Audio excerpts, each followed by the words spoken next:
Right, Assalamualaikum warahmatullahi wabarakatuh and good morning to all. Alhamdulillah, we have met again in another online training organized by Center of Development, Talent and Innovation.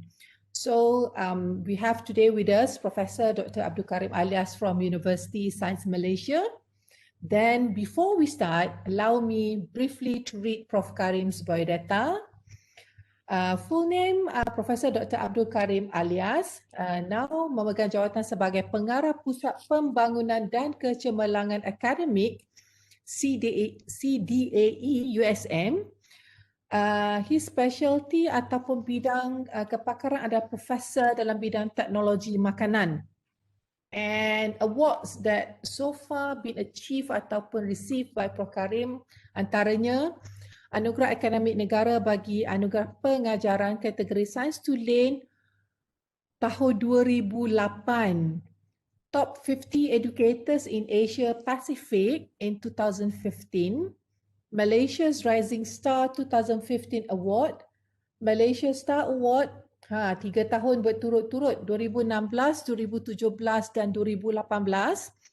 And also World's Most Influential Scientific Minds by Clarivet Analytic, not forgotten as a Master Trainer for AKAP, Akademi Kepimpinan Pengajian Tinggi, dan also Academic YouTuber di mana Prof telah pun produce more than 300 video on YouTube dan mempunyai lebih daripada 5,000 subscriber. So Prof. Karim, today he will deliver his talk on guide in setting up your course for online learning, which can assist academician in conducting online course that requires proper planning and design to enable an effective execution of the teaching and learning activities. So Prof, without further ado, I hand it over to you. Terima kasih Dr. Umaymah. Bismillahirrahmanirrahim. Assalamualaikum warahmatullahi taala wabarakatuh dan selamat sejahtera kepada semua peserta yang hadir dalam webinar ataupun sesi program kita pada pagi ini ya. Terlebih dahulu saya ucapkan terima kasih kepada pihak UMT kerana sudi untuk menjemput saya pada pagi ini untuk berkongsi tentang tajuk yang diberikan kepada saya ini a guide to setting up your course for online learning. Okay. So terima kasih banyaklah. Saya rasa saya bukanlah yang paling layak untuk berkongsi tentang tajuk ini, tapi this is just a sharing of from the practitioner point of view lah, ya. Sebab bidang kepakaran saya bukan dalam bidang ini sebenarnya. Seperti mana yang Dr. Umaymah sebut tadi, saya adalah seorang profesor dalam bidang teknologi makanan, ya. Jadi kita belajar bersama-sama, insyaAllah. This basically based on my experience dalam menggunakan e-learning ataupun online ni semenjak mungkin lebih daripada 20 tahun, 26 tahun. So basically learning by doing lah, ya, learning by doing. So the practitioner point of view, pada masa yang sama saya pelan-pelan belajar, the underlying principles, concept, the theory behind it, ya. So program kita pada pagi ini, ya, saya nak sebelum terlupa nak tanya tadi, time check. Kita maksimum sampai pukul 11 ke? 12 Prof, 2 hours punya program. So kalau Prof nak break halfway through, just break lah. Kena ada break. Right, okay. Okay, saya punya plan macam pagi ni, saya dah bagi semua bahan-bahan rujukan, ya, termasuklah slide ini. Sebab saya faham mungkin ada setengah yang perlu, mungkin we have to leave the session because mungkin ada kuliah, I don't know whether ada kuliah lagi tidak, dan mungkin ada meeting dan sebagainya. So feel free to leave anytime. Then you can download, you can save all those links, download the slides and save some of the links dalam you punya bookmark dalam your browser or whatever lah, ya. Because those resources yang saya kongsi tadi pada saya adalah selective resources yang sangat-sangat berguna untuk complement apa yang kita akan belajar bersama-sama, kita akan bincang bersama-sama pada pagi ini ya. So, tajuk tentang online learning ni, saya rasa sepanjang tahun lepas especially dan juga tahun ini dah banyak dah. Saya percaya semua peserta di sini ni dah banyak menghadiri webinar-webinar yang berkaitan tentang online learning ni kan, ya. So, apa lagi agaknya yang baru? And some of you probably have attended some of my session as well. So, apa agaknya yang baru yang boleh dikongsikan? Mungkin tak banyak lah ya. So, mungkin ini daripada perspektif yang berbeza mungkin. Mungkin ada 1 atau 2 poin yang baru mungkin ya. So, please don't put your expectation too high ya. Takut nanti kecewa pula. Okay. Walau bagaimanapun, saya duduk fikir-fikir, okay, how I can approach this topic differently. Tambahan 2 jam pula ya. Oh, 2 jam, okay, no problem. So I thought, okay, maybe I can do it, orang kata apa, reverse engineering. Instead of telling you how you should, what is the approach ataupun pendekatan ataupun strategi yang boleh digunakan untuk kita set up, design, plan, design, set up and deliver online learning, online course, or what are the best approach for teaching online, which probably you have read or you have attended many webinars before. So I'm sure you have got some ideas already and maybe doing it already kan. So pada pagi ini saya nak mulakan begini. Saya akan tunjukkan. So rather than telling you, I want to show. So I will show, then only we come back to the slide dan kita akan basically decipher, kita huraikan, kita rungkaikan contoh-contoh ataupun elemen-elemen of online course yang baik ya, yang boleh kita jadikan sebagai contoh. So dia terbaliklah, kita tengok contoh dulu.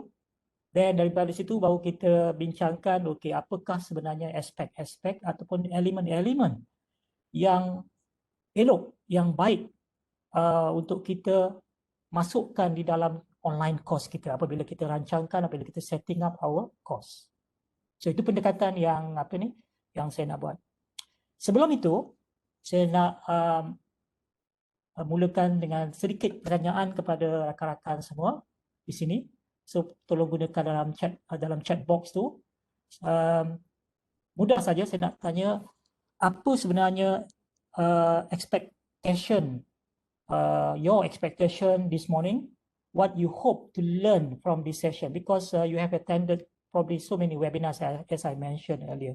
So please very briefly, if you can put in the chat box, maybe you just one short sentence of what do you expect to learn, or what do you want to learn, what do you wish to learn in the session this morning.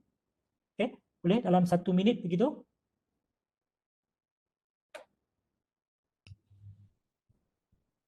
Dalam chat box ya.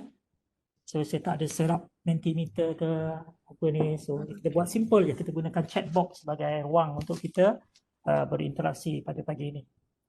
Okay, Dr. Azila kata to learn some tweaks and tricks about online learning. Okay, tweaks and tricks or tricks of the trade or tools of the trade maybe about online learning. Okay, thank you. Dr. Isma kata making online learning very engaging and effective.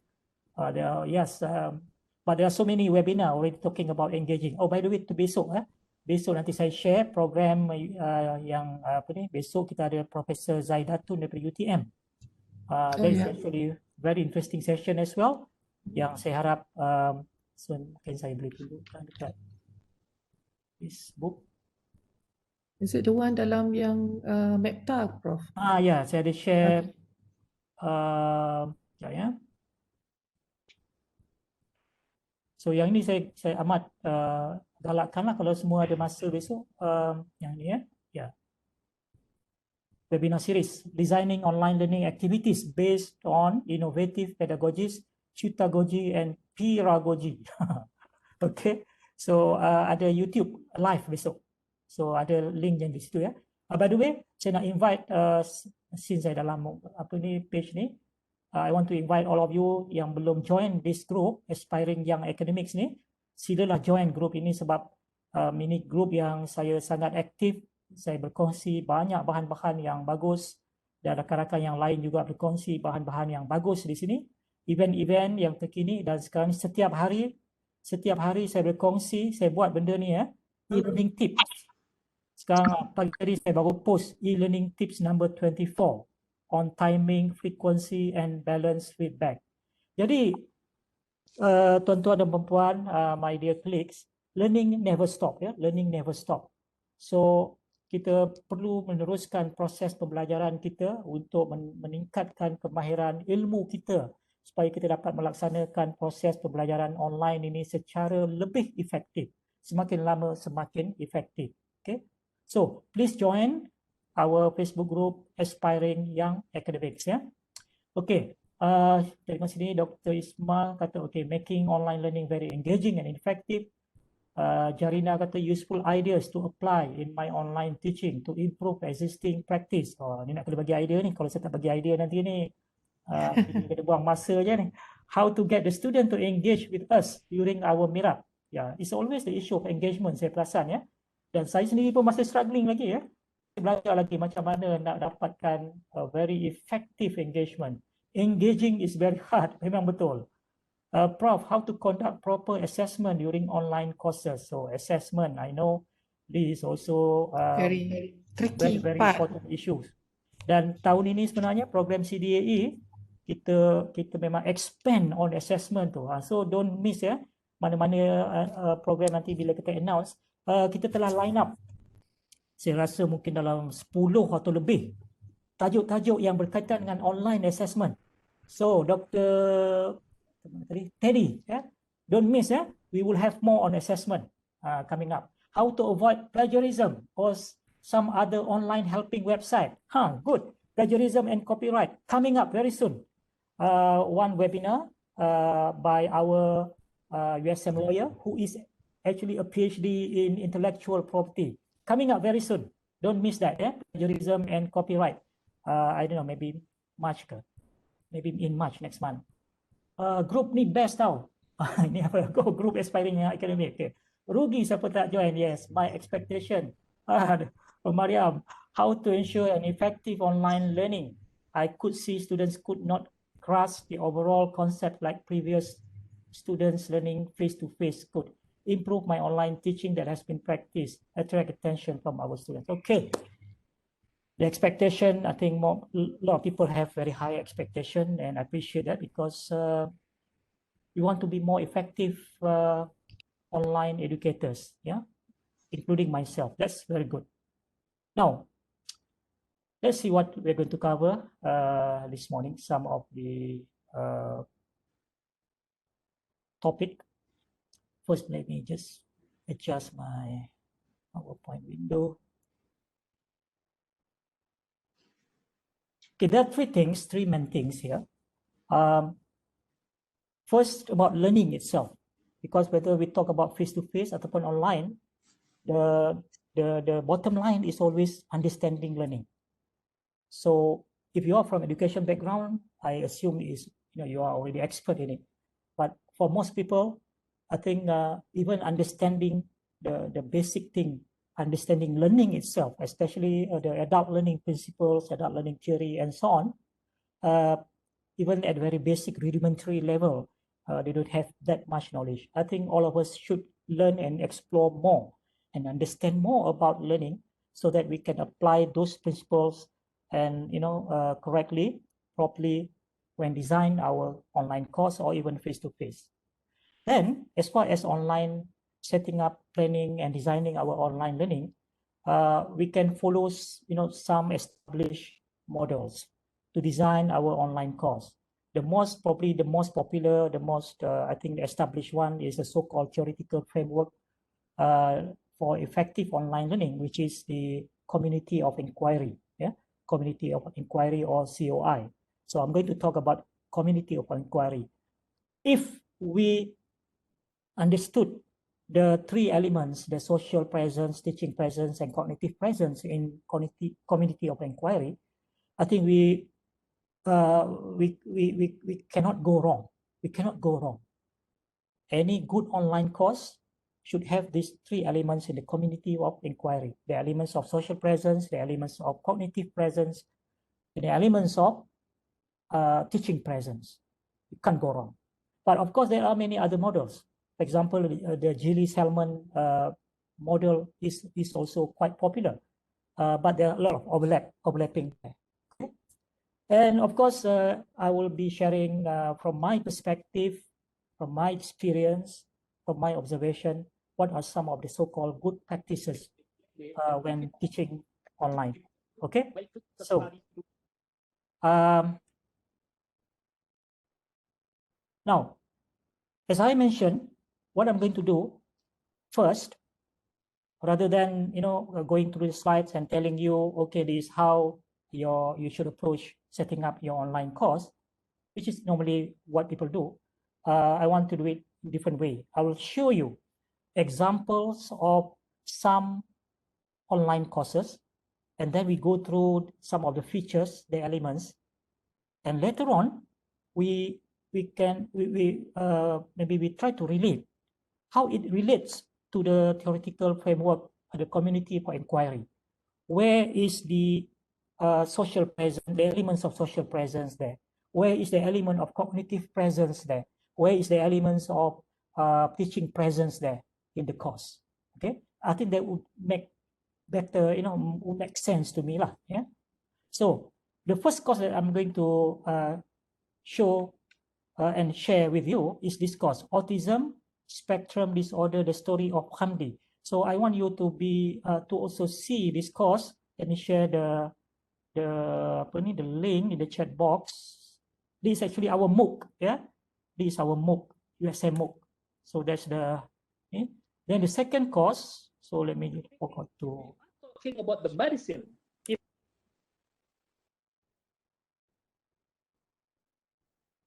Example 3. So 3 examples that we're going to see this morning. Okay, so I have given the link. So maybe you want to also look at this course on your screen if you wish. Otherwise, you can do it later because we are going to do this together. So the second course that I want to share with you is this course, Masalah Bahasa and Komunikasi.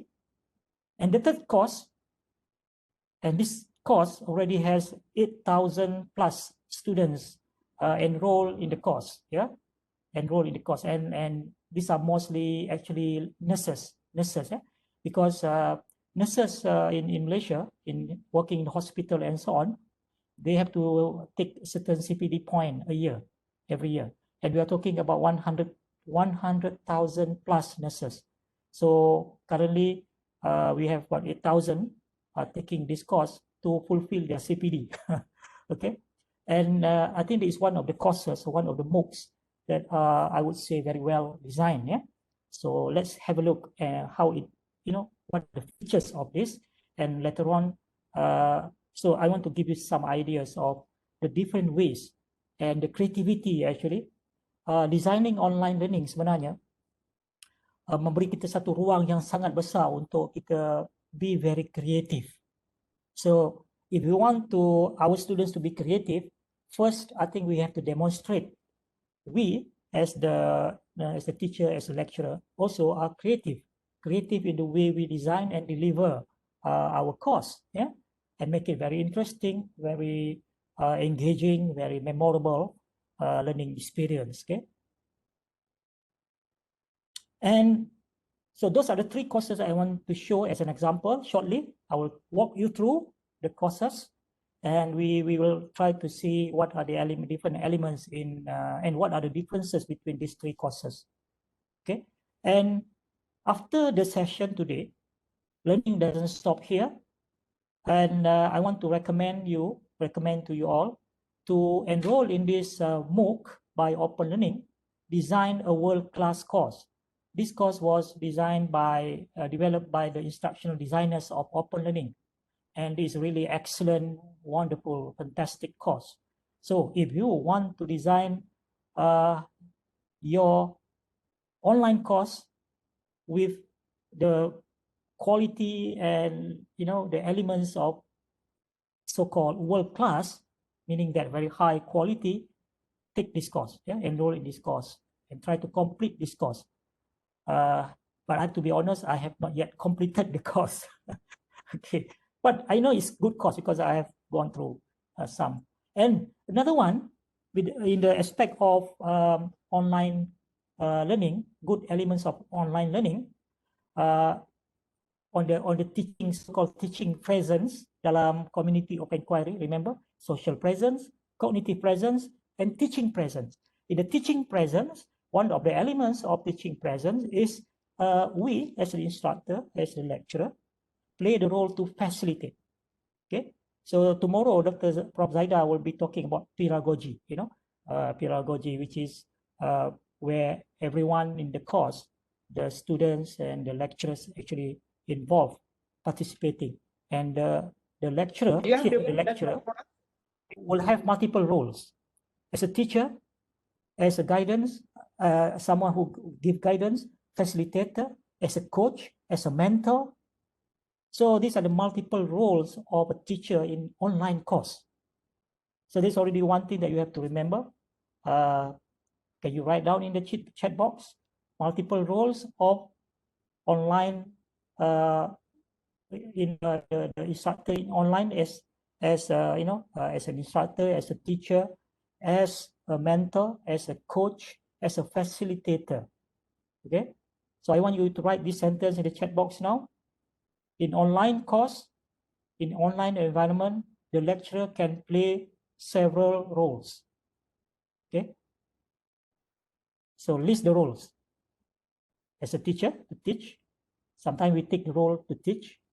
As or before that, actually, as a learning designer. So we design the course, take the role as a learning designer. Sometimes we teach. We can also have some teaching component, direct instruction. As a facilitator, or as someone who provide guidance, guide on the side rather than stage on the stage. Yeah. As a coach, as a mentor.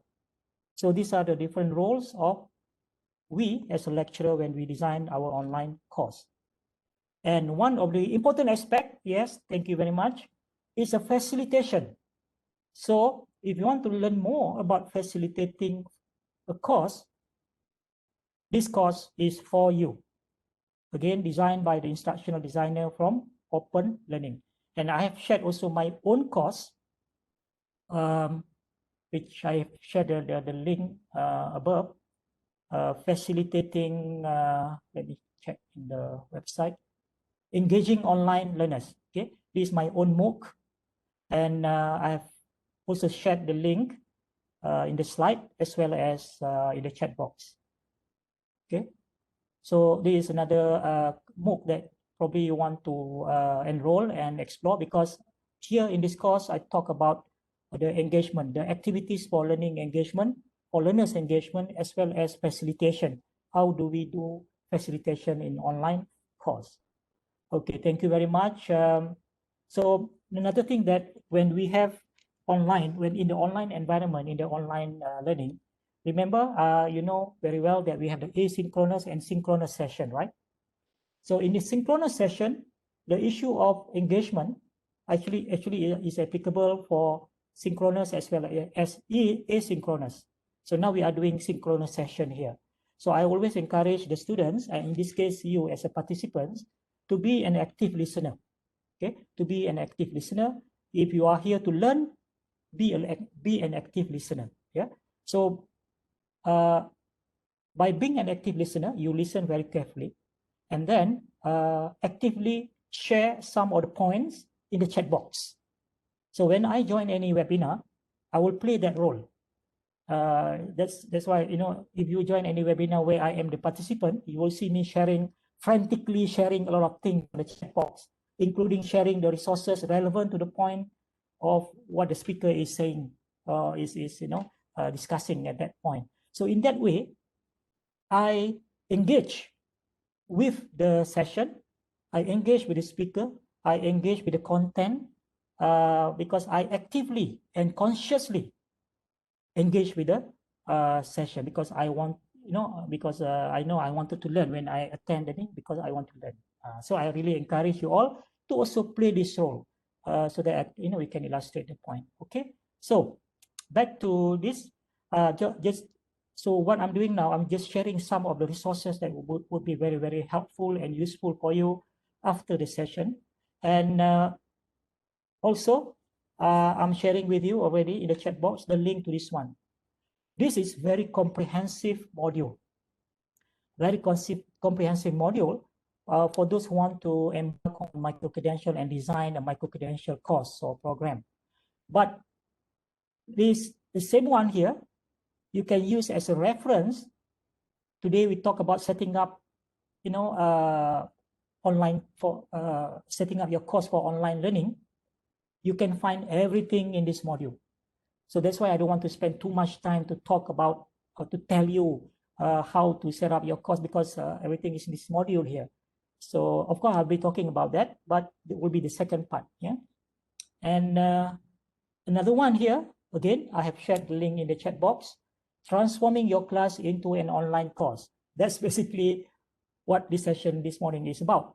So I've given you this resource, very comprehensive course that I have developed here for you. Feel free to explore and spend time to look at this. Yeah. And this one I mentioned just now, engaging online learning. When we talk about teaching presence in the community of inquiry framework, the aspect on teaching presence is one is on engagement of students and designing activities for students' engagement, and the elements of coaching, mentoring, and facilitating. So this course basically talk about it. Yeah. So, ladies and gentlemen, when we talk about online learning or face-to-face learning, the bottom line is all about learning. That's basically, I would say, the crux. The crux of the matter is about learning. We go back to learning, okay? So it's not so much of the technology, it's not so much of the other things. It's all, the bottom line is about learning, and we should be guided by the principles, by the learning theory. So understanding learning itself is crucial for us to be able to design a good online course. So for that, I'll give you another two very good references here. One is Understanding the Adult Learner, the fundamental principles behind effective adult learning programs. And the other one is How Learning Works, 7 research-based principles for smart teaching. So if you develop your course and being guided by these 7 research-based principles, you can't go wrong. You can't go wrong. And then, in addition to that, for the online course design, use the community of inquiry model, which I'll be talking about it shortly. And make sure you have some elements of social presence, some elements of cognitive presence, some elements of teaching presence. Then you should be all right. You should, you can't go wrong. Your course have all these elements, and is, I would say, will provide all the necessary learning experience for the students. Okay, so I will stop the PowerPoint now. Then I want to jump to this course. Okay.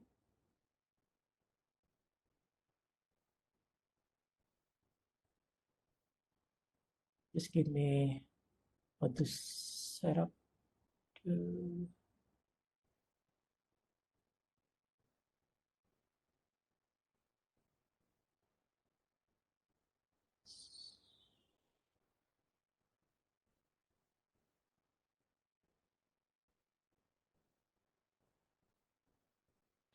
Okay. This course is by one of our lecturers. She is the specialist in special education. Her name is Dr. Lo Hui Min. So she has developed 2 MOOC, massive open online courses, and this one is Autism Spectrum Disorder: The Story of Hamdi. So she developed this course based on the story, which is very interesting, yeah. And she illustrate the concept of autism, not the concept, the aspects, some aspects about autism, and the research about autism and so on, based on the story of this Hamdi. So that itself is quite interesting, you know, how she designed this course. And of course, she has a video, introductory video, as usual, you know, on the landing page, some description about the course and the learning outcome. Okay, so these are the common typical elements that we should have. The learning outcome must be very clear, spelled out very clearly, and some description, and the information about the instructor as well. So some lecturers, because I get this question, I get asked this question later, should, you know, is it necessary for us to show our face? After 1 whole year in 2020, I still get this question, yeah? Is it necessary for us to show our face? Then, of course, it's our choice. But if you read about, you know, issues in online learning, one of the issues we talk about humanizing online learning. So how do we want to humanize online learning if the students don't see the face of their teacher, of their lecturers? So there is one reason. And another reason, research has shown that by showing your face, your video, your webcam, it really, you know, is something that really make a difference in terms of the student learning experience, in terms of the connection. Remember, one of the main important thing about online learning is making connection. And it's the same thing also in face-to-face, making connection with the students and connection between the students and the students. So if we don't establish that connection, no matter what we want to do in the course, then we won't be able to achieve the impact, because the connection is not there in the first place. So to have the connection, the very basic thing is to see the face, to know the faces in the course. So, so you decide whether you want to show your face or not in the course, okay? So I will sign in the course so that we can see, and you can sign in for free as well, because it is available for free, yeah? And feel free to interject anytime, and feel free to disagree with me, because you don't have to take everything, be critical about it. So you can disagree, and we can agree to disagree as well. The Story of Comedy is a free and open access resource about social communication. Okay, so we are in this course already, the story of Hamdi. Then you see in open learning, this is how it looks like. You have all the things on the left hand side. Then we have the banner. Okay, we have the banner. I believe the graphic or the visual design is very important as well, especially to cater for those visual learners, you know. And I guess I believe a nice graphic visual presentation will give a positive first impression. So in designing our course, in setting up our course, regardless of the platform, you probably use Moodle as a platform. Moodle is getting better and better nowadays, yeah? And you can still, you know, have some rooms and creativity to put some cosmetic on your course, so that it you know, it make it very interesting. I remember in the early days in USM, when we started using Moodle, at that time Moodle was very basic. I remember at that time, most courses are, when we look into the course, are so so plain, yeah, no lipstick, no no cosmetic, yeah, so plain and that boring lah orang kata kan. For my course, actually, I try to put so many, you know, different things to make it very interesting, and people say that my course was really, stand out, because when they see what I have in my course, it's very, very different from other courses. So this is probably, I don't know, 15 years ago, at the early days of using Moodle at that time. But now, Moodle is very good already. You can do a lot of things, to make it really shine. Yeah. Itu belum cakap pasal content lagi, belum cakap pasal learning activity lagi, belum cakap pasal learners engagement lagi. Yeah. Just the visual design. Some of you probably will think that Allah is not very important lah. These petty issues lah, immaterial. No, I think it's important. Yeah. Good first impression is important. First impression counts, orang katakan. So now, the first thing that students see here, welcome to the story of Hamdi, an innovative way to learn about autism spectrum disorder. So as far as this course is concerned, that is how much is the welcoming kind of greetings to the students, yeah, and nothing else. That's all in this course, yeah. I want to show you other examples shortly and see the difference, yeah. Then straight to the course information. Very simple, short and sweet.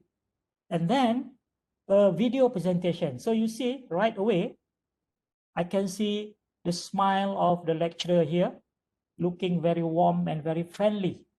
And let's watch the video for a short while. And the video comes with a subtitle as well. About social communication for young children with autism spectrum disorder. In this course, you will learn about autism spectrum disorder, ways to analyze and identify. So in this video, basically, is only about 1 minute 30 seconds, 31 seconds, yeah? Less than 2 minutes. In this short video, basically, she presented, she explained the essence, intipati of the course, what the student will learn. Before they even go further into the course, they know already what they are going to learn at the end of the course. And of course, she explained more about the course. And then the course structure is explained very clearly. Yeah, the course structure. There are 20 units in each course. Each unit course focus on the topic about autism, blah, blah, blah. In each unit, you will be viewing a video clip for about 5 to 10 minutes, down here. Yeah? So she described the course structure, and she described what is unique about this course. What is in marketing, then we use a term like, what is the value proposition here? What is a unique value proposition here for your course? Something that really, if I have to pay for this course, I'm willing to pay because I know that I'm going to get value for money from this course. Or if the course is free, then I want to know if I take this course, I will get a value for time, or the time that I invest in this course.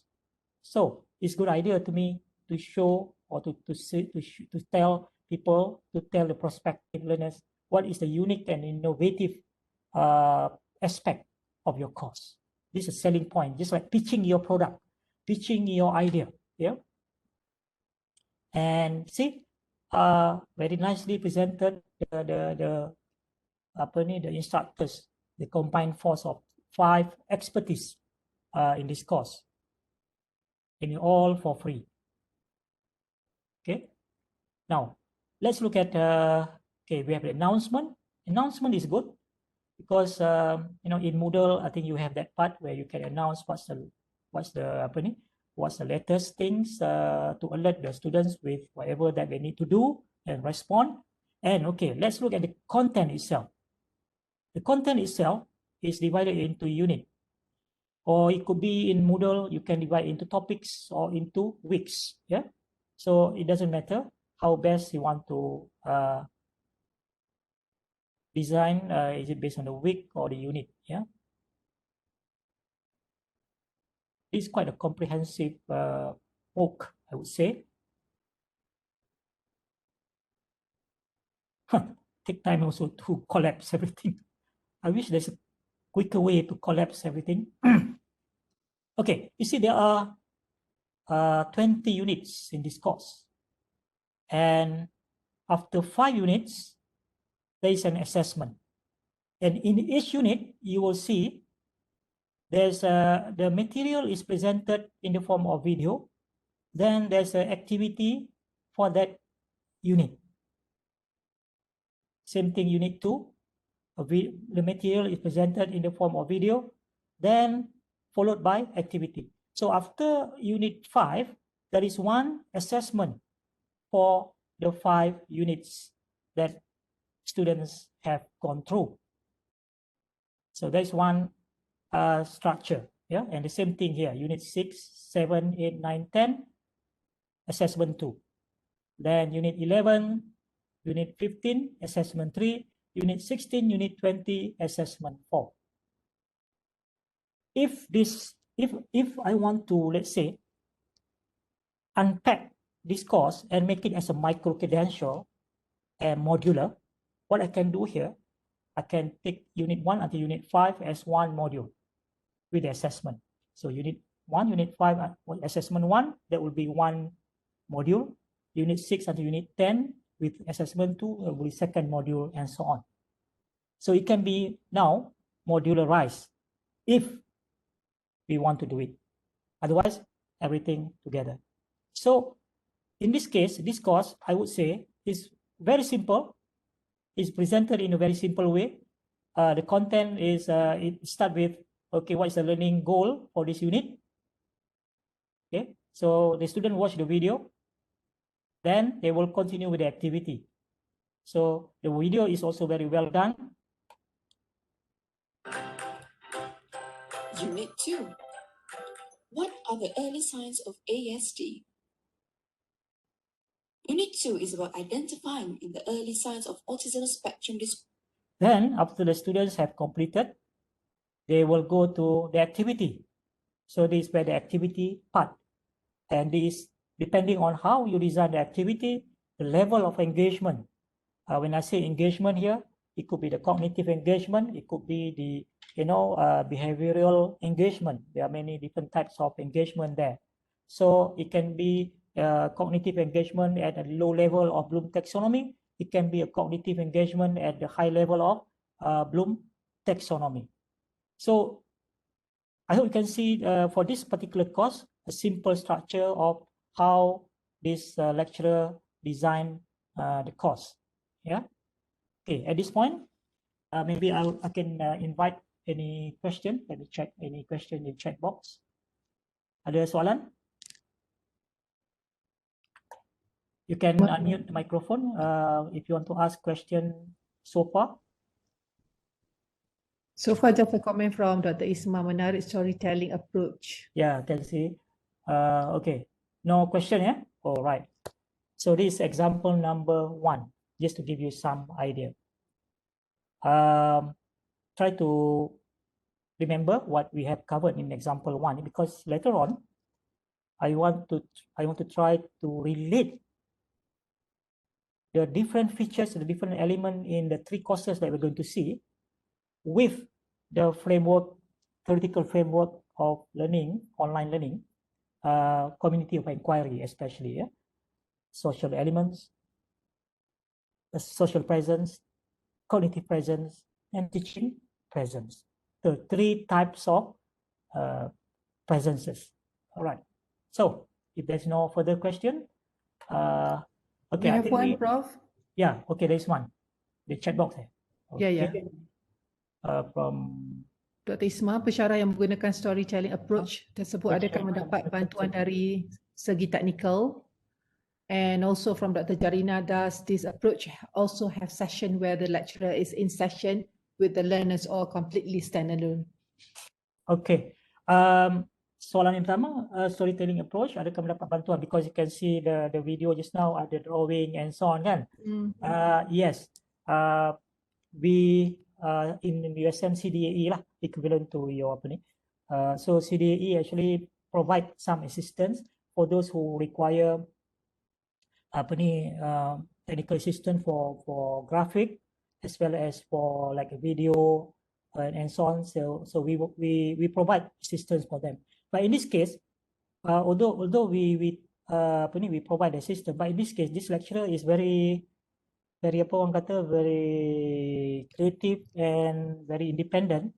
I think she paid someone to help her to do the graphic instead of using our service. So that's really very commendable to me lah. Yeah. But this lecturer memang very passionate pun. So that's why you see, when we are doing things driven by passion, you don't give excuses, but you will find ways.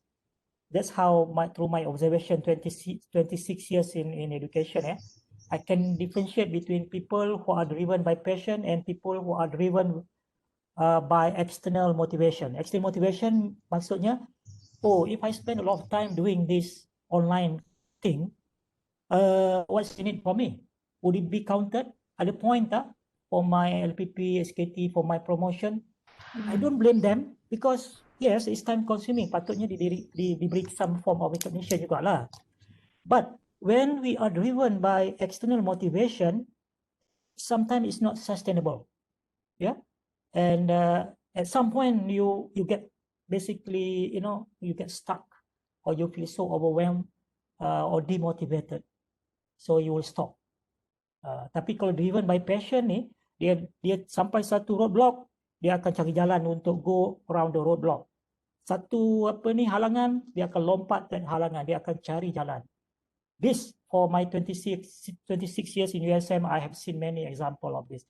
This is one good example, this lecturer. Yeah. Okay.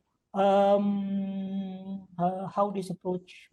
Okay, so how this approach also have such. This one, the lecturer actually use it as part of her blended learning. As part of her blended learning, so meaning there is also a synchronous session as well. Yeah, especially during this COVID ni lah. Yeah. How to actually integrate social presence in the learning through the learning material itself. Okay, I will talk about this. Dr. Muhammad Izwan. We will see more example, and when I in the second part nanti, lepas kita break nanti, I will talk more about social presence, teaching presence, and cognitive presence. Yeah. Okay. All right. So, thank you very much. Yep. Kita akan, I think we will take a short break probably at, boleh tak kita break at 10:15 macam tu? 10:15, it's already 10:50. Sorry, 11:15. 11:15, okay. Kita break for 15 minutes cukup ya? Alright. Okay, now Sure. I want to show second example. Same lecturer. And I want you to be very observant. Apa beza antara discourse and discourse by the same lecturer ya? Tengok dia punya kat muka depan aja, masalah bahasa dan komunikasi. Dia punya video tu, tengok je muka dia tu dengan that action tu. Kalau saya sebagai pelajar, saya dah tertarik dah nak ambil course ni. Kan? So, cuba kita tengok video dulu Ustaz. Adakah anda nak tahu tentang masalah bahasa? And all the graphic and the video itself, she told me, dibuat dalam Canva. Ya, dibuat dalam Canva. Okay. Itu Komunikasi. kalau nak tahulah. Adakah anda sedang mengajar kanak-kanak berkeperluan khas dan anda nak tahu strategi yang berkesan untuk mengajar mereka bermain? Okay, that's an intro video. Feel free to watch this one because I've given you the link ya. Jangan tengok sekarang lah. Tengok sekarang nanti you tak fokus pada apa yang saya nak cakap. Okay, so again, there is some description. Yang ini kita panggil blurb. Blurb, B-L-U-R-B. Yang ini memang kita wajibkan, bukan wajib. Bila kita bagi training kepada pensyarah, kita kata okay, untuk you punya course description, kena ada blurb, dan kena ada further description. So, they follow the guideline lah. Ya. They follow the guideline. Dan blurb pun, kita train our staff kemahiran yang dipanggil copywriting ya, copywriting. Bagi orang komunikasi ataupun orang language mungkin, copywriting tu biasalah. Tapi bagi kita orang sains ataupun people from yang bukan background, apa benda copywriting ya? Sebenarnya copywriting ni adalah satu skill yang sangat bagus untuk semua orang belajar. Ya, dia biasanya orang marketing lah, sebab dia akan gunakan apa ni, gaya bahasa dan even the choice of words dan sebagainya tu, nak pitchkan dia punya produk, dia punya servis. Orang-orang yang terlibat dalam marketing, advertising sebenarnya, communication, ya, memang dia belajar tentang copywriting ni. Tapi saya rasa copywriting ni semua orang kena belajar dan patut diajar di sekolah lagi. Ya, dulu di sekolah kita belajar meringkaskan karangan. Meringkaskan karangan tu asas saja, ya. Bukan saja ringkas, tapi dia perlu not only short and concise, but it must have words that really captivating, capturing the attention, and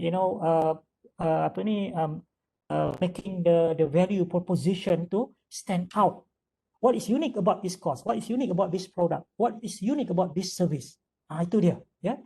So what you will learn, okay, of course, these are the learning objective or learning outcome. Okay, again, right. So let's look at the course. Okay. Betul, Ayla join.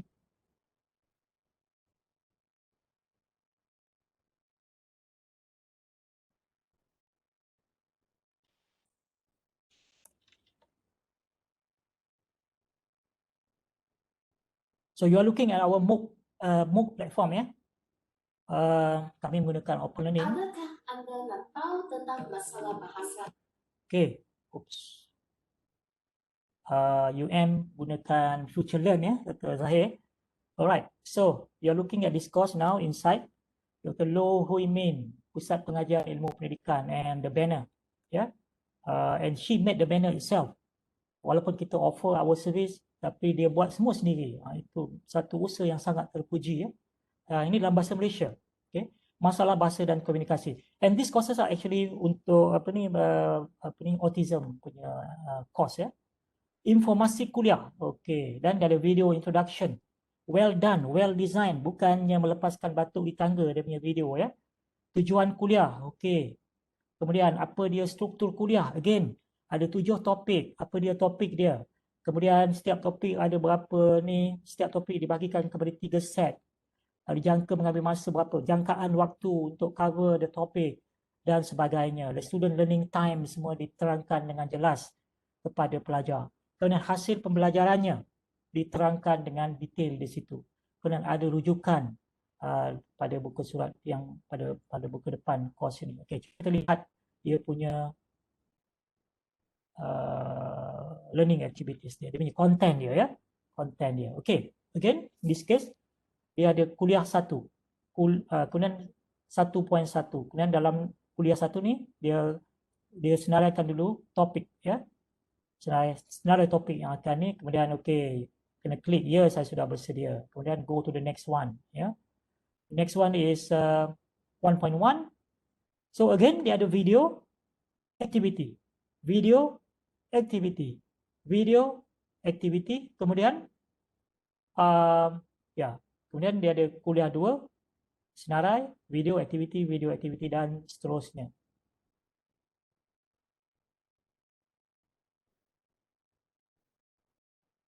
Okay, video activity.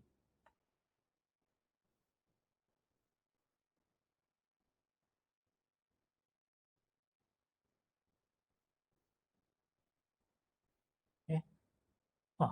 Okay. So video, kemudian activity, which is a simple quiz. Simple quiz. Right. So, contoh yang kedua. Nampak tak apa perbezaan antara kursus yang pertama dan kursus yang kedua? Ya. Kalau boleh ada some idea, you can share dalam chat box. Apa agaknya perbezaan antara kursus yang pertama dengan kursus yang kedua? Oleh pensyarah yang sama. Please share your thought dulu, ya, dalam chat box, ya. Sementara you fikirkan dan share dalam chat box. Okay, just put any there's no right or wrong lah, just share, tak apa. Feel free to share what do you think the difference between contoh yang pertama tadi kita tengok dengan contoh yang kedua. Alright? Now, sementara itu, terus sharing ya, teruskan share what your thought, your opinion on this. Saya hold dulu question ya. Saya nak tunjuk contoh yang ketiga. So kita boleh cover contoh semua sebelum kita break. Contoh yang ketiga, yang sekarang ni ada 8,000 orang pelajar dalam kursus ini. Penyusuan susu ibu, tutorial pengajar dalam talian. Okay, so okay, kita ada video intro, introduction. Okay, kita ada blurb. Ini blurb ya, okay, blurb. Blurb. Kemudian kita ada description. Kemudian learning outcome. Kemudian pengajar dia. Ini is really very good combination ya. Pakar yang buat kursus ini adalah pakar dalam bidang laktasi ya. Ini mengenai penyusuan susu ibu. Ada 3 orang pakar ni sebenarnya. Ada 3 orang pensyarah pakar dan juga pensyarah nursing. Okay. Ini dia. Who is supporting you? Okay. 48,000 komen tu. Very apa ni? Very aktif apalah. Tapi saya tengok komen-komen dia ada setengah tu very simple lah. Ada yang kata dan je, dan. Okey, kita tengok dia punya video intro Ustaz ya.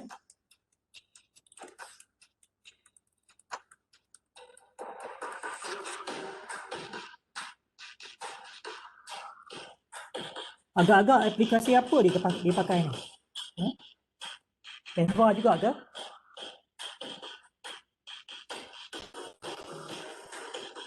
Free application untuk buat video ni. Dan dibuat sendiri. Bukan CDAE buat.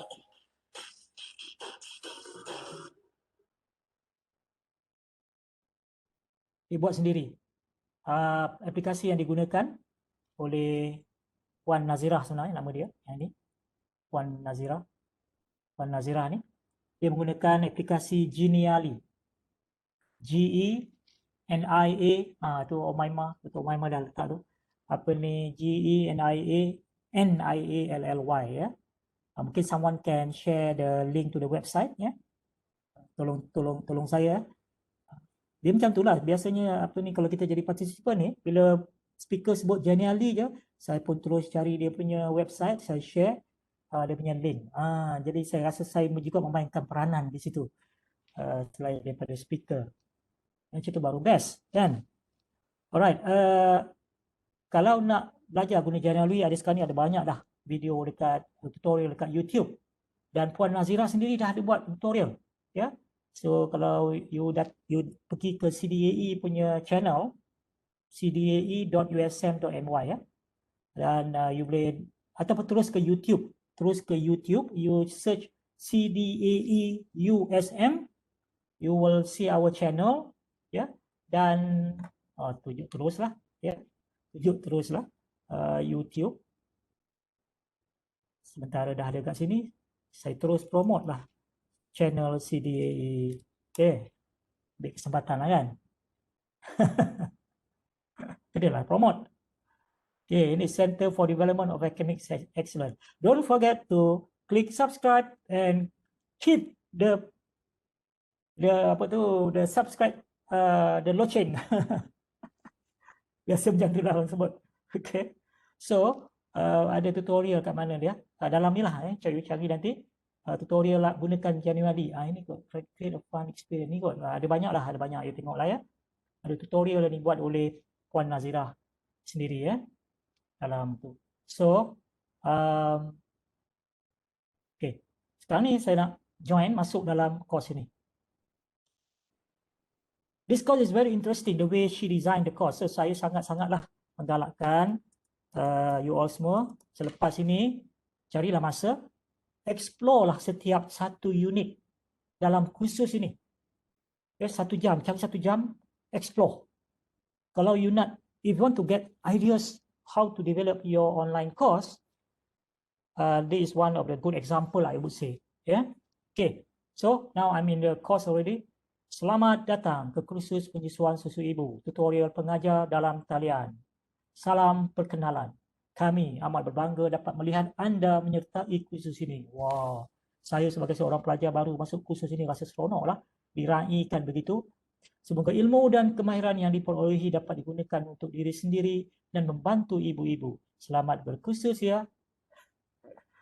Kursus ini merupakan TOT. Dia buat ini actually for TOT punya program ya.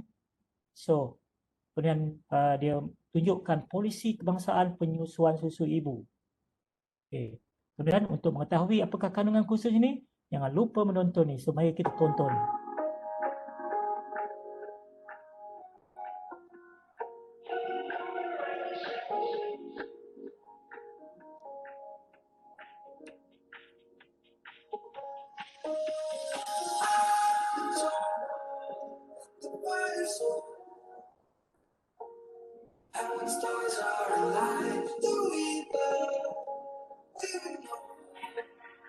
So, modul 1 ni kandungan dia. Modul 2 ni dia. Modul 3. Modul 5. Modul 6. Modul 8. Modul 9. Modul 10. Okey.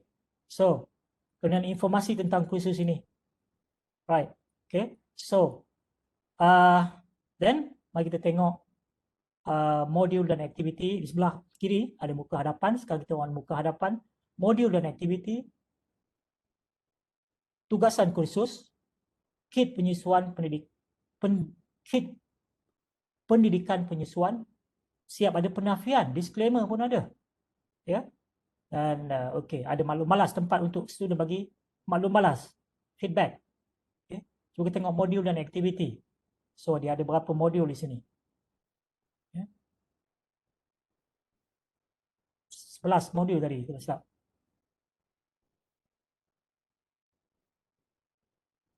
Okey, so 13 modul. Okey, so mungkin kita tengok satu. Kenali struktur payudara dan fungsinya. So, objektif kursus ini, modul ini adalah untuk apa? So, dalam modul ini ada berapa lesson? Ada 6 lesson, kemudian ada satu quiz. Ya, ada satu quiz. So, cuba kita tengok satu. Mengapa kita perlu struktur payudara? Okey. Mengapa kita perlu memberitahu ibu tentang struktur payudara? So, okey, saya tak nak cakap lebih sebab saya nak tanya nanti apa aspek atau feature yang berbeza dalam kursus ini dibandingkan dengan dua kursus yang tadi. Ya, okey. Kita tengok dulu. Okey, ini video daripada dia ada 4 pensyarah ya. So ini daripada pakar yang pertama.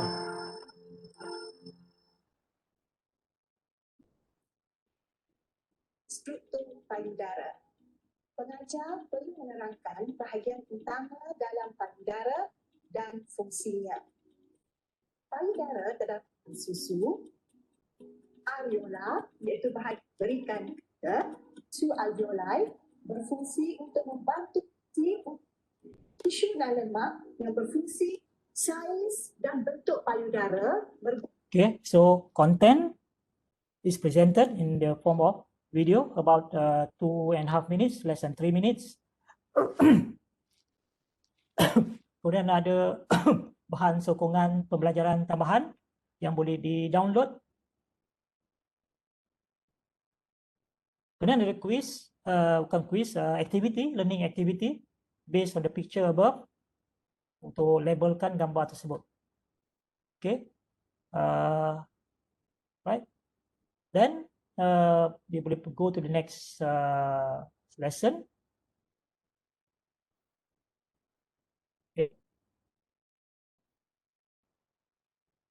So again, you can see graphic, text, graphic, text, graphic, and in this case, this is actually interactive graphic. Yeah, interactive graphic. Kalau dia klik, akan keluar ya penerangan yang lebih lanjut. So benda-benda yang bergerak tu Oops. Any video? Most people think the key to losing weight only has to deal with two factors, diet and exercise. But if you're like me, So video. External video. Kemudian, okay, ini dia. Penerangan lanjut.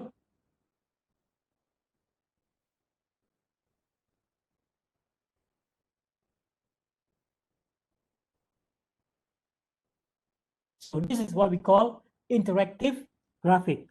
So the aspect, one aspect on content, interaction of students and content. Yeah, remember when we talk about interaction antara student teacher and student content. This is one example. This is a very simple interaction. Yeah, very simple interaction. Getting the students to interact in the sense that they have to click and there's a hotspot box coming out and so on. So that's very simple interaction.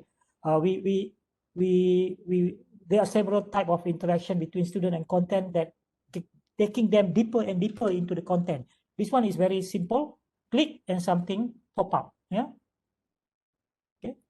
So there are so many things here that I want you to explore on your own after the course, after the session today. But just see how the material in this course are being organized and presented to the learner in many different ways. I would say that this lecturer, this team, this one is infographic in this case, this team actually has invested a lot of time in making this course. And they already have the pakar dalam kursus ini. So meaning the content has been validated by the pakar and ready to use and is aligned with the Kementerian Kesihatan punya apa dipanggil tu guideline untuk penyusuan ibu dan sebagainya. So so these are the thing that you can see the difference now from the 3 courses, this course and the previous 2 courses. There are different elements there. How we can actually be very creative as a learning designer, how we put things together, and the elements of good online course in terms of the social presence, in terms of the teaching presence, and in terms of the cognitive presence. For example here, in muka hadapan here, one of the element of social presence probably that you can find here is asking the students to introduce themselves. Where is it just now I saw? Or maybe under module and activity. Maybe. Yeah, you see under the first one, proses pembelajaran untuk modul ini. Okay, jom kita mulakan. Kongsi apa yang anda ingin capai di akhir kursus. So the instructor actually asking the students or the learners of this course the expectation, just like I asked you the question earlier, when before at the beginning of the session. What do you expect? So she want to set the expectation. So the expectation, they set the expectation for the students, and they also ask the student to set the expectation, and they want to know. Then the netiquettes, yeah, they actually also put the netiquettes clearly so that the students are clear about the do's and the don'ts for the course. Jom kita mulakan. So what do we have here? Just some information.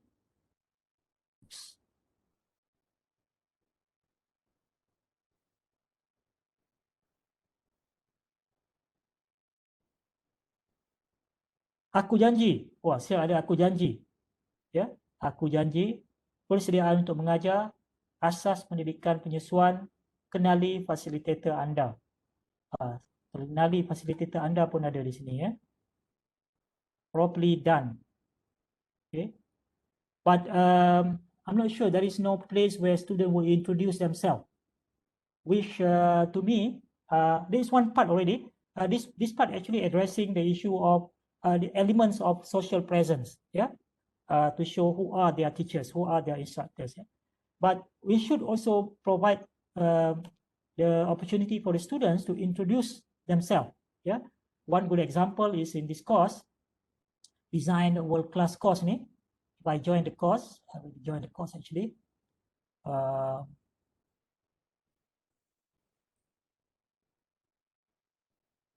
One of the elements of social presence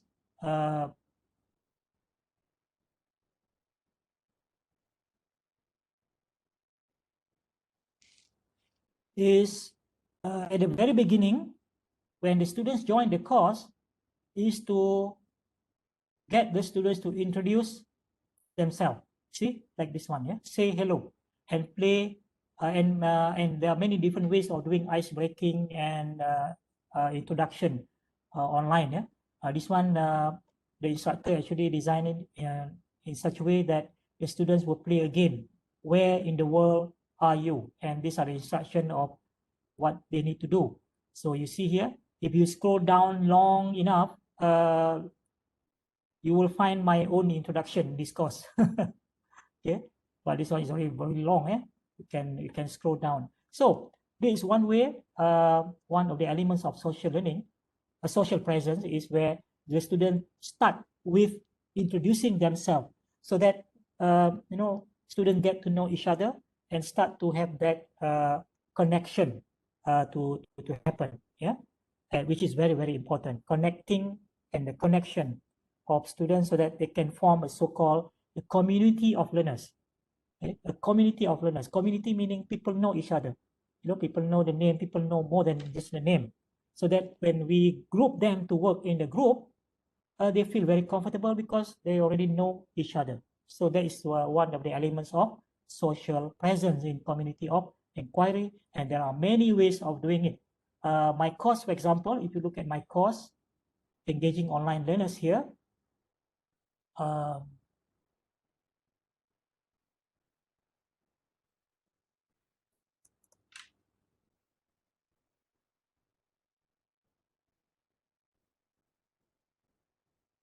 so under here, begin with hello, getting to know each other. So if you read about what are the good elements of online course, one of it is always saying that we must get the student to introduce themselves first. Yeah, and we as a facilitator also, why is slow today? We also introduce ourselves. Internet. So you see here, this is how I introduce myself. Hello there, I'm Karim. Nice to meet you here. Okay, say hello. Then give some instruction what they need to do. Maybe they can start to change their profile picture first. Then get them to introduce in many ways. This one maybe using Flipgrid to introduce themselves in the form of video, or they can create their so-called student ID like this. Yeah. And introduce briefly about yourself. Okay. And what I do here, and share whatever website that you have. So in this way, I want the students to know about me, to know more about me as much as possible, so that they feel comfortable.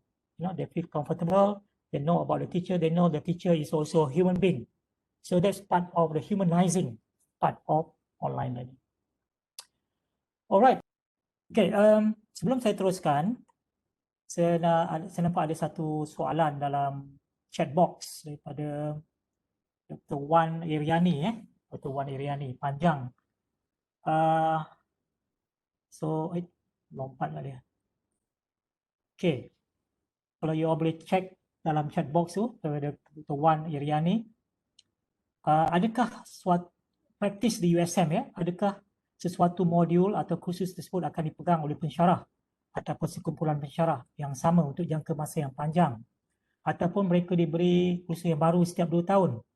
Contohnya, sebab untuk bina satu kursus online macam seperti yang kita tengok tadi tu memerlukan komitmen dan masa. Jadi kalau dia pegang satu kursus dalam jangka masa yang panjang akan dapat membantu. Okey. Jawapannya, Kalau di USM ini, kita tak adalah polisi yang tertentu. Biasanya itu is actually at the school level ataupun at the faculty level yang akan menentukan lah, dan at the program level. So there's no kind of satu general rule yang diikuti lah. Tetapi memang betul kalau seseorang pensyarah ataupun sekumpulan pensyarah itu mengajar kursus tersebut untuk satu tempoh selama beberapa tahun contohnya, jadi lebih bagus sebab dia dapat gunakan masa itu untuk dia develop kepakaran dia, dan juga not only developing the mastery of the subject matter, which is very important, but also to have time to develop the course, the online version of the course. Because to develop a course, a face-to-face course into online is very time-consuming exercise, time-consuming activity, especially if you don't have the right skill set, and you have to learn a new skill set, even though you have the right mindset, but you need to have the right to have the right skill set and the right tool set. So you have to learn, and the learning curve can be very steep for some. But for some who are very good already in online, have been doing it for some time, maybe it's faster for them to develop the online course. But in any case, it's still very time consuming. So if I just teach this course only once and for this semester, I won't be able to develop a very good, high quality online course with all those elements, because it's only one semester. So usually in the first semester you will have something, but in the second or the next time when you teach the course, and the time in between, you can continue to refine, to improve and refine the course in terms of the content, in terms of the learning activities, in terms of the assessment as well. Yeah. So those are the things that we need. Looking at the social present aspect, looking at the cognitive present aspect, looking at the teaching present aspect. So it takes time. It takes time. Yeah. So this is where at the program level or the school level, the faculty level, there should have some kind of discussion on what would be the best, but sometimes it's inevitable because the lectures keep changing, or some lecturers maybe go for sabbatical or maternity leave. That kind of dynamic changes is inevitable sometimes. Yeah. So the answer is yes, if you can hold to that course for some time, but don't hold on to the course forever, because I always believe that as an academic, we try to teach as many courses as possible in the curriculum. Myself, after 26 years, I would say I have taught probably about 70% of all the courses in the curriculum, food technology curriculum in USM, because partly because I have no choice, because the program chairman said, okay, please teach this course. And in the first 10 years, especially, or in the first 5 years when you are new lecturers, you cannot say no. But actually it's a good thing, because by doing that, and some of the courses actually I taught for one semester only, but no regret, because now when I look back, I know I have a broad-based knowledge of the curriculum, technology, food technology. So I can, when I do vetting question vetting and so on, I can use my knowledge for the course which I do not teach now, but I have taught before, because I have some knowledge. For one semester I taught the course. We force ourselves to learn those, the course, because we have to teach. Because before you are able to teach, you must have the mastery of the subject matter. So the best way to learn is actually to teach, and to teach is to learn twice. So although let's say you are given the opportunity to teach only for one semester, why not start to develop the course, at least the basic one for online. Then when another lecturer take over, then they can take over and improve on that. So sharing is caring. And don't feel like, alamak, I teach for one semester and why should I spend time to develop the online version of the course? Because I know someone will take over. If we have that kind of spirit, that's not, to me, it's not good lah. Yeah, it's not good. Okay, long answer for the questions. Any more question before I proceed? I think because we have to stop by 12. Wow, so fast, no time, but it's okay. I think we have about half an hour. So any more question? Any burning question? Otherwise, I will now switch to my PowerPoint, which you already have also. You can download. Yeah, Dr. Umaima. Yep, it's nothing, Prof. They say that everything's clear so far. Okay. Comment from Dr. Wan Iriani. Okay. Yeah. Okay. So let me continue now. So we have seen the 3 courses just now, and perhaps you probably can differentiate how they are different. Yeah. So now I want to talk about. So basically, these 7 research-based principle for this book, How Learning Works. This one book that I really recommend lah. You all get this book and read this book because it is written in a way very suitable for people non-educationists punya ni. We just want something practical that we can apply. So these are the 7 principles. Whether we are designing for face-to-face or for online learning, these are the things. First, how does students' prior knowledge affect their learning? Second, how does the way students organize knowledge affect their learning? Number 3, what factors motivate students to learn? So this is one of the adult principles of adults learning principle. Yeah, we know that adult will learn if they have motivation to learn, if they have reason to learn, if they can see the context of what they learn and how they can apply in real life in their workplace. So motivation is actually one of the main elements when we design our course. Remember, when we look at the learning activities, for example, what kind of activities that we can do to have that students to have that motivation? How do students develop mastery? Number 5, what kinds of practice and feedback enhance learning? Feedback is actually, I read one book recently about feedback. Actually, they talk about not only feedback, but feed forward. Yeah, feed forward, and the other one is what? Feedback, feed forward. There's another one actually, the 3. So how do we design our course in such a way, in terms of the activity, in terms of so that the students can give us feedback and we can give students feedback as well. So that, kind of close the loop. Why do student development and course climate matter for student learning? And how do students become self-directed learners? And now with the COVID-19, PKP and so on, learning from a distance, the issue of self-directed learners, I think, becoming more and more important. And we have to educate our students to be more self-directed or even self-regulated learners. It's becoming more and more important now. Yeah, and all these are actually explained in this book very, very nicely. Okay, some guiding principles in terms of how do we set up our online course.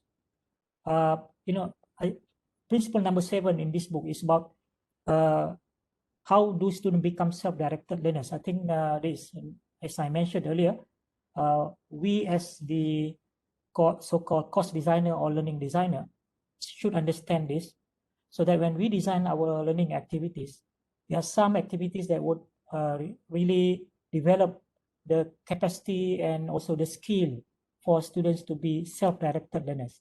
Some activities probably more for collaborative team, group work. So we must have a mixed bag of different kind of activity to develop the different different range of skills, different facets of skill that we want to have our students to develop when they go through the course. And again, I have repeated this and reiterate this point again and again. And this is what I believe in. You know, we have to change our mindset. Whether it's face-to-face or online, we design our course in such a way that we do not spend too much time doing direct instruction, doing direct kind of teacher-centered way. It's not wrong. We can still have some of that element, but we probably can design our course, every lesson in such a way that we can have more of that learning activities and get the students to do and perform the learning activities. By doing the learning activities, they will uncover the content. They will learn the content. So it's actually learning by doing, the concept of learning by doing. So a lot of people say, if I do this, then maybe I cannot cover the content for 14 weeks. That is the thing. We still have the mindset of we are responsible to teach in order to cover the content for the students, rather than we take the role to design the learning activities in such a way, in such a manner, that when the students perform the activity, they will learn the content, they will learn the concept, they will learn the principles, they will learn the facts. Yeah. So that's what I mean here. Don't focus on covering the syllabus, but empower students to uncover it through those learning activities that we can design. And these learning activities can be designed to, to have this, to include the elements of social presence, where the student would, interact with each other, engage with each other, learn with each other.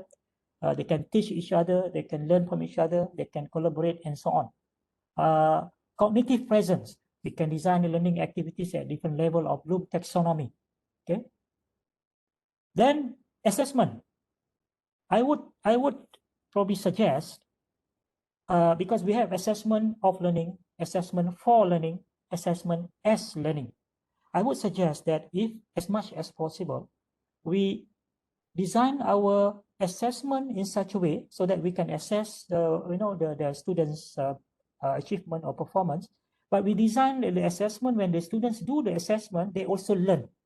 So this is what assessment as learning is about. Yeah. So if we can do that, there is no reason why we cannot so-called cover the whole syllabus of the course, 14 weeks course for the whole semester. Just a tweak. So someone mentioned what she expects to learn just now. The tweak, to how to tweak, and the tricks. So to me, one way is to tweak 360 degrees, to flip the concept of we cover the content, instead let students uncover the content. So when we talk about let's skip this one.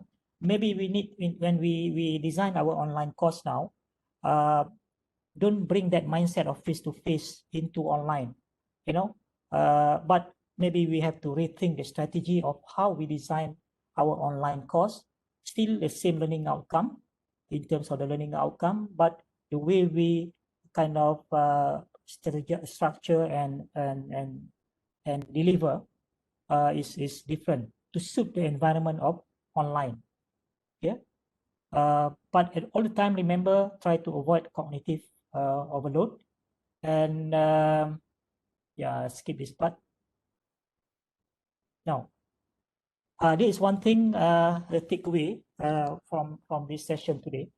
I would say that everyone doing online, even blended learning and ODL, yeah. I was surprised actually, lecturers doing ODL, some of them are not aware about this theoretical framework for effective online learning, which is based on the community of inquiry. Yeah. So community of inquiry, basically, the essence of it, the gist of it is, we are looking at students in our course online, those students taking our course online, and in fact, even face-to-face one, we are looking at a group of students as a community. As a community, that's a concept. So when we have a community, we have people in the community. And what are the characteristics of community? People know each other, people, help each other. People can work together with each other.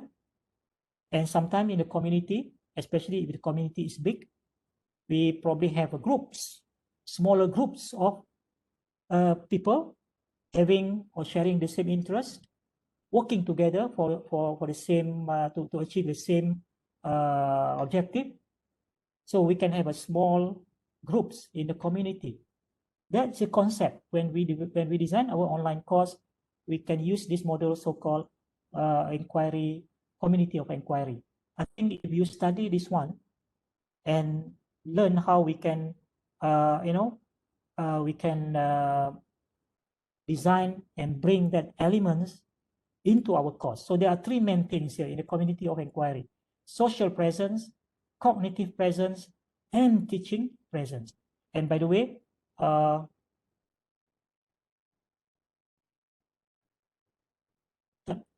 the screen is macam tak nampak semua. Anyway, kalau if you want to see this interactive, this is actually an interactive. Click.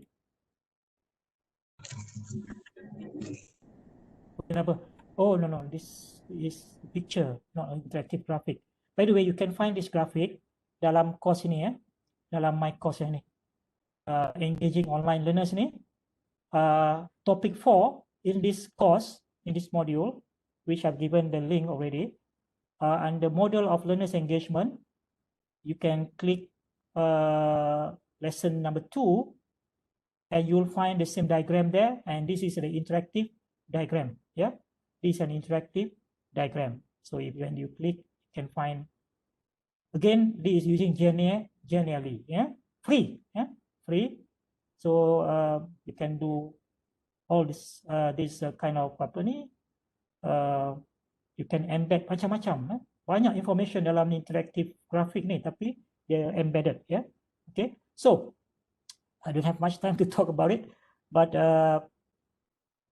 what the main message that I want to share with you: if you want to design good online course, please study this community of inquiry model. There's a lot of video on YouTube and a lot of reading material. It's worth to spend time to really understand this model, because for social presence, there's a definition of social presence.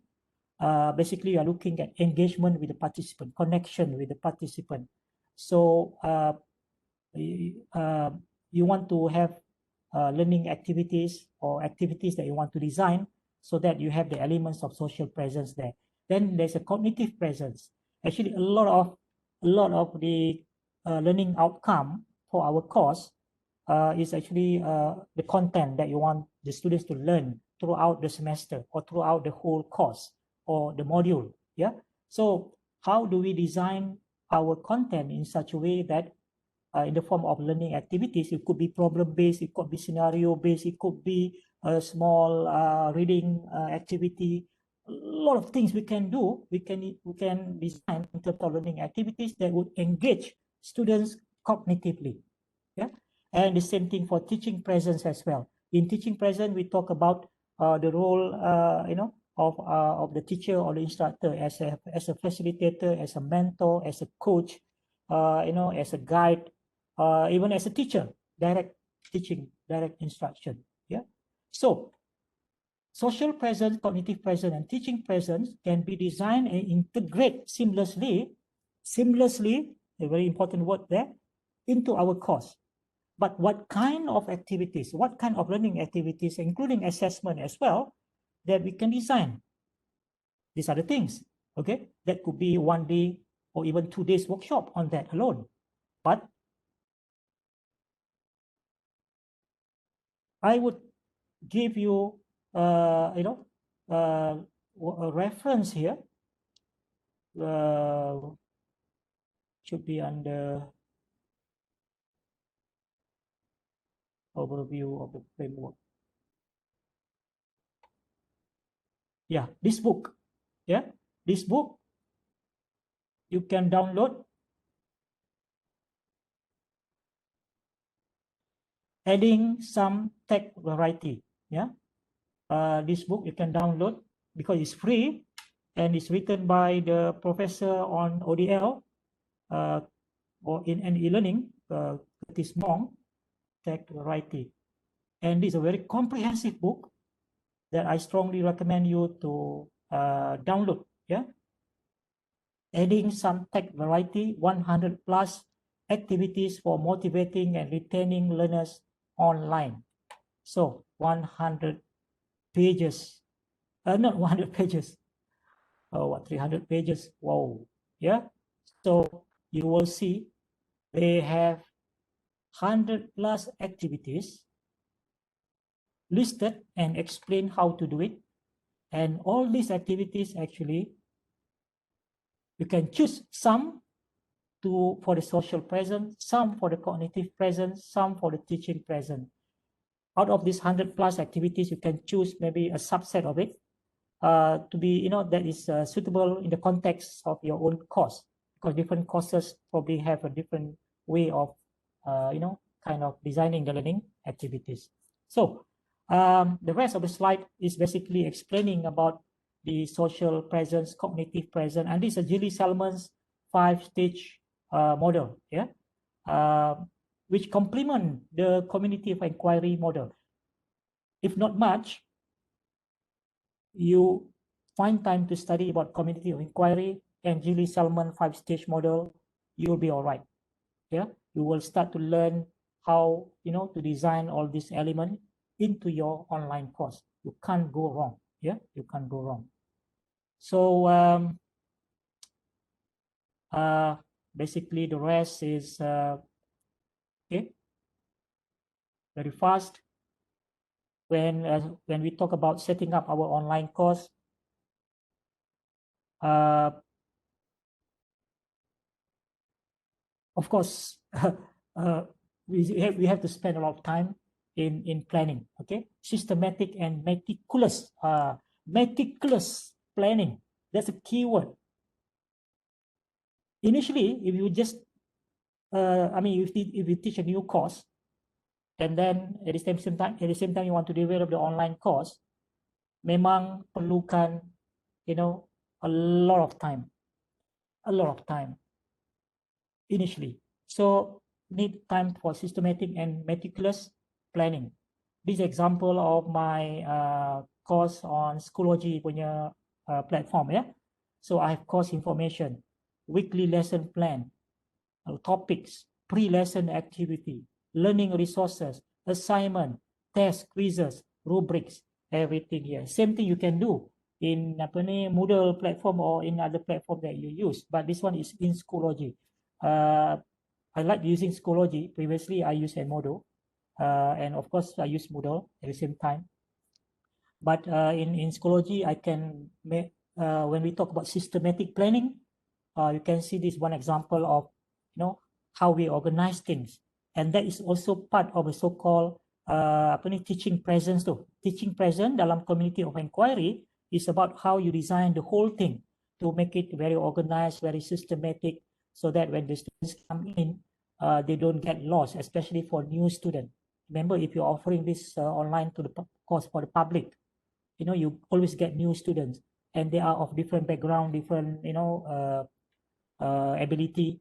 So you want to make it as intuitive as possible, as easy as possible for the students to navigate the course, rather than, they have to find things here and there, very disorganized. You have to put a lot of thinking here. Designing online course cannot be an afterthought. Yeah, designing online course cannot be an afterthought. Afterthought maknanya not well planned lah. Okay, not well planned. Put it that way. Okay. So another thing is, as part of the social presence, is communication.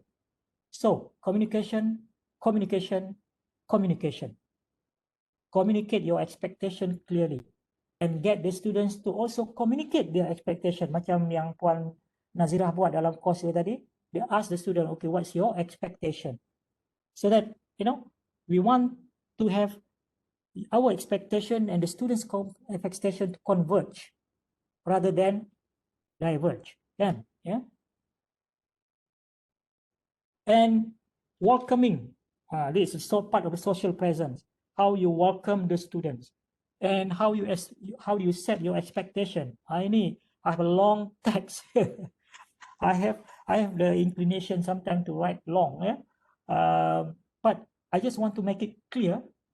I want to make it clear my expectation, my aspiration, my hope, what I want the students to get from this course. Okay, you will get this slide. Basically, I have given you the link, so feel free to copy the text if you wish. Kalau rasa you nak copy, no problem. Saya telah beri kebenaran, keizinan, ya, halalkan kalau nak gunakanlah, ya. Then only think about content. Jangan awal-awal dah fikir pasal content. Alamak, macam mana nak buat video, macam mana nak ni. So if you bog down with content pada peringkat awal, then you can get overwhelmed very easily. Content kita boleh develop perlahan-lahan, pelan-pelan, slowly, gradually, yeah, so that you don't get overwhelmed. Why people don't want to do online? Because they easily get overwhelmed. Pasal terlalu banyak sangat nak buat, terlalu tinggi gunung yang nak didaki, jadi akhirnya dia tak ada stamina, tak ada rasa alam, dia wilted, layu sebelum kembang. Okay, content and delivery. So here, keep it simple, keep it short, keep it light. I want to share with you, Dr. Loh Hui Min tadi tu, yang the first 2 courses yang I share tadi tu, tengok macam mana dia gunakan Google Form untuk create a lesson. Very creative this lecturer, ya. So dia guna Google Form, kaedah mengajar murid masalah perkembangan bahasa. So ini Google Form tau, ya. Dia gunakan untuk develop a lesson from Google Form. Okay, nama pelajar, nombor matriks, penerangan. Kemudian bahagian lesson 1. Okay, ini video dia.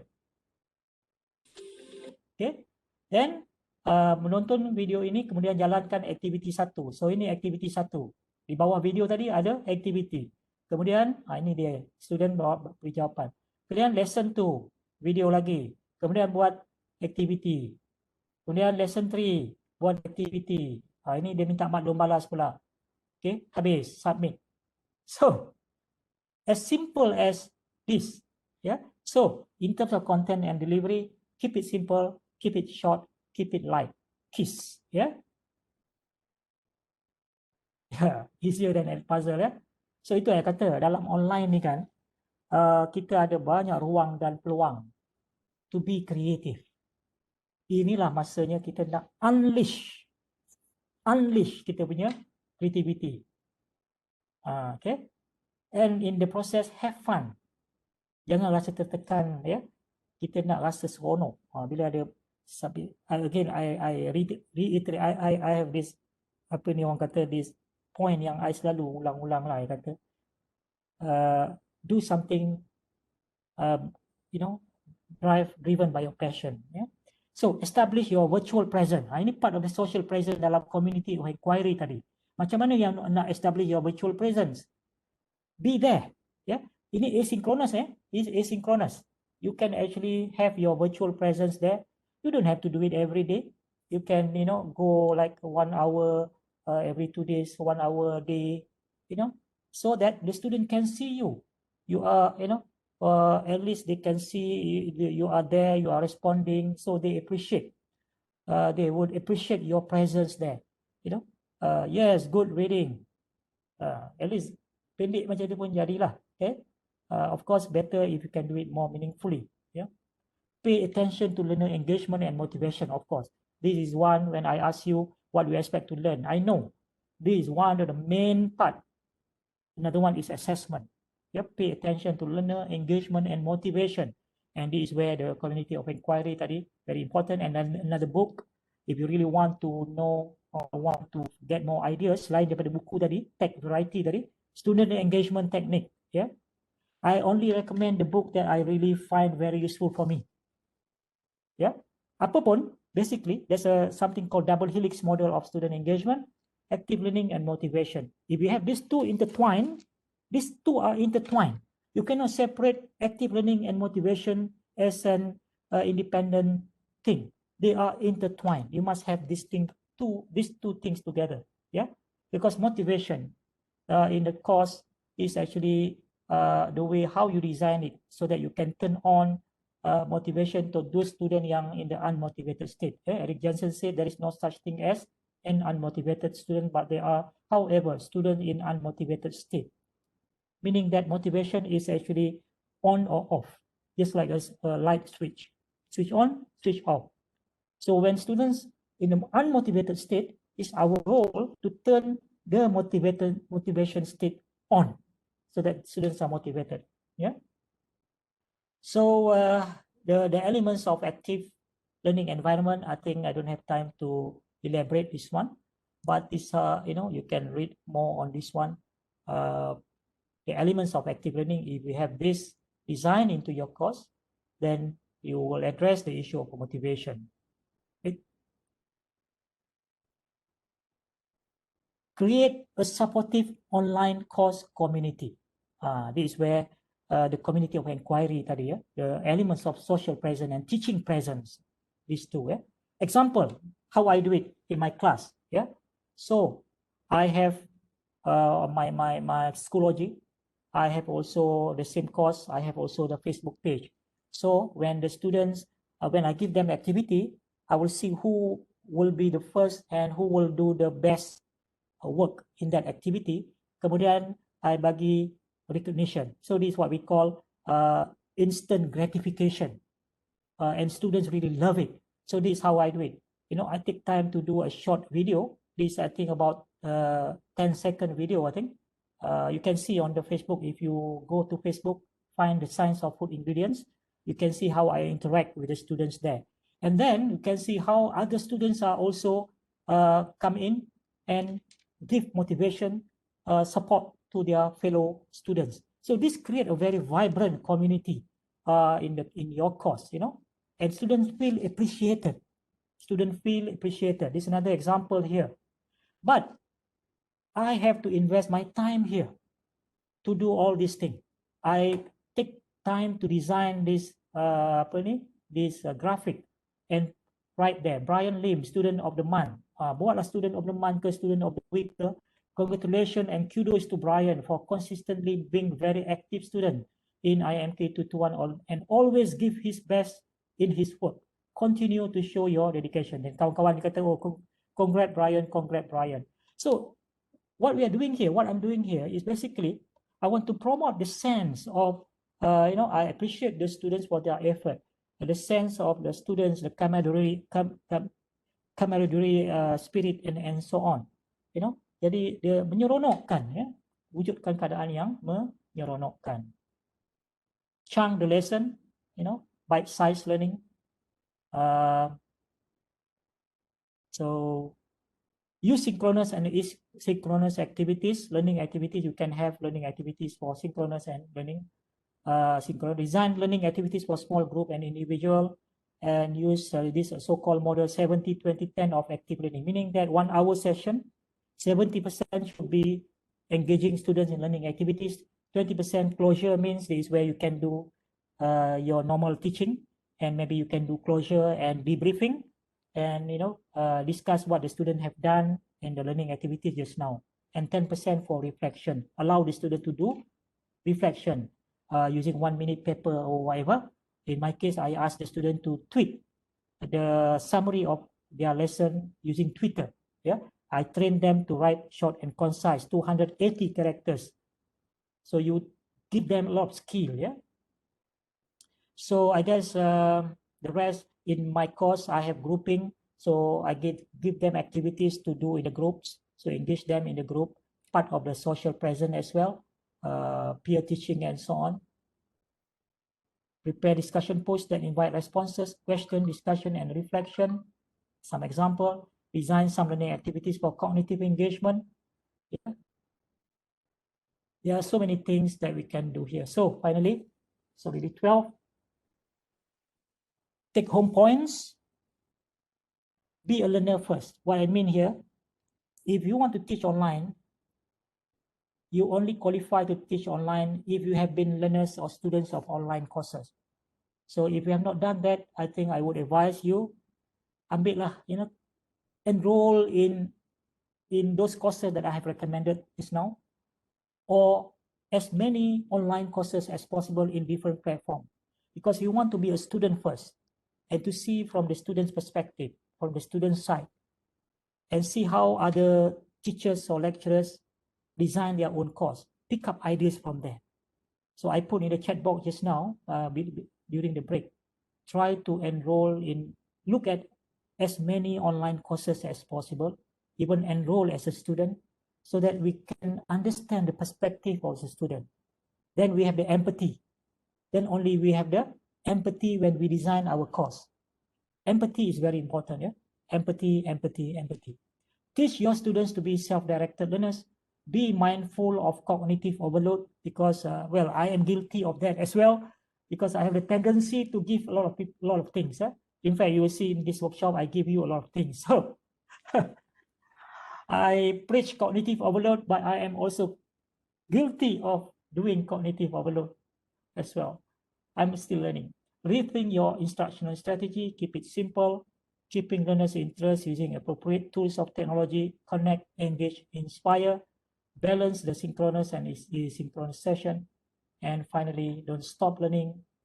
Learn the tricks of the trick. Stay humble. Stay humble means, learn from everyone. Learn from everyone. Yeah, there's always room and opportunity to learn new things every day, every second. So stay safe, everyone. We are still in this pandemic. And my standard slides, if you have been following my presentation, you know that these are coming. Stay hungry, because if you stay hungry with knowledge, you always want to seek new knowledge, learn new skill, learn new tricks. Stay foolish means, be creative. People will say, he's very crazy, doing all sort of things, and this will not be recognized in the promotion and so on. It's a fool, stupid, Let people say that. We know what we are doing. Yeah.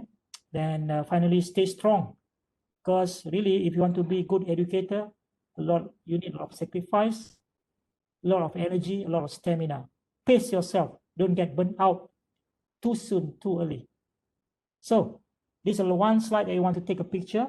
There are a few links there for you, and I've shared some of this.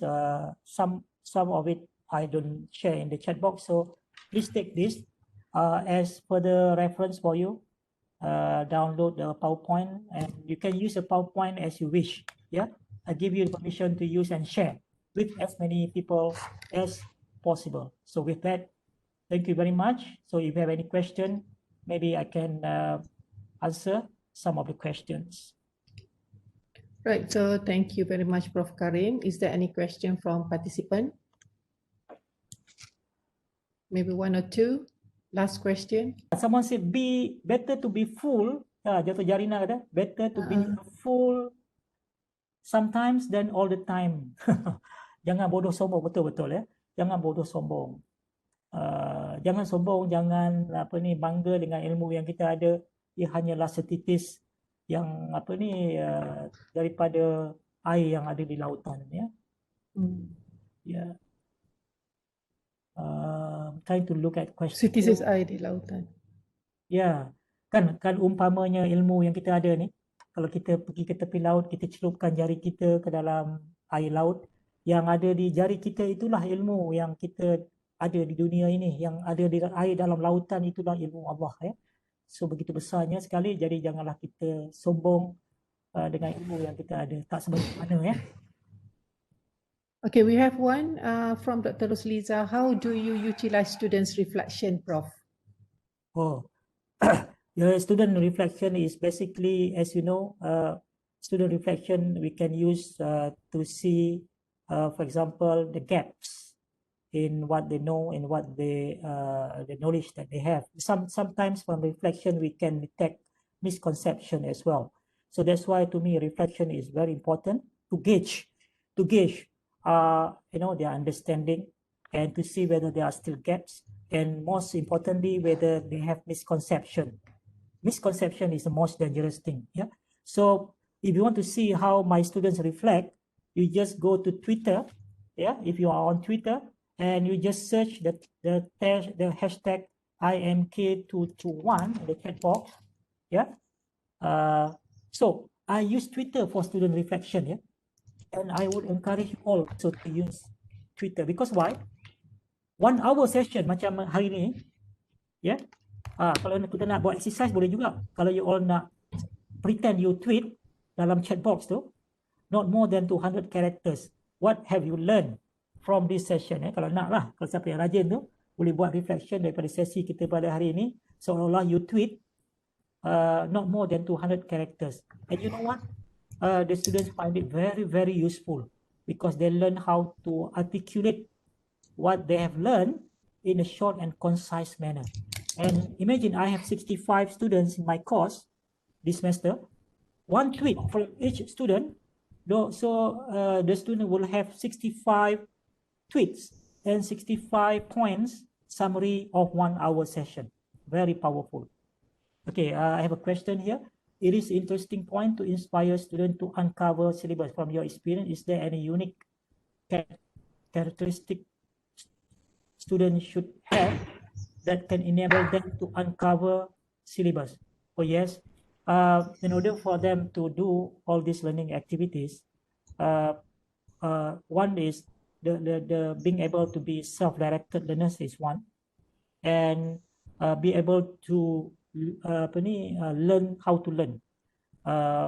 The ability for them to be more independent learners is also very important, because ability for them to manage time, because when they have to do a lot of learning activities, they have to manage their time well, and ability to work together, ability to develop the skill, the so-called curation skill, the skill to search, the skill to filter information, the skill to choose the right information and differentiate from the wrong facts, the skill to validate information, the skill to synthesize information, make sense of information. All these skills are needed for them to be, to be able to kind of uncover the syllabus, because they have to perform those learning activities that we have designed for them.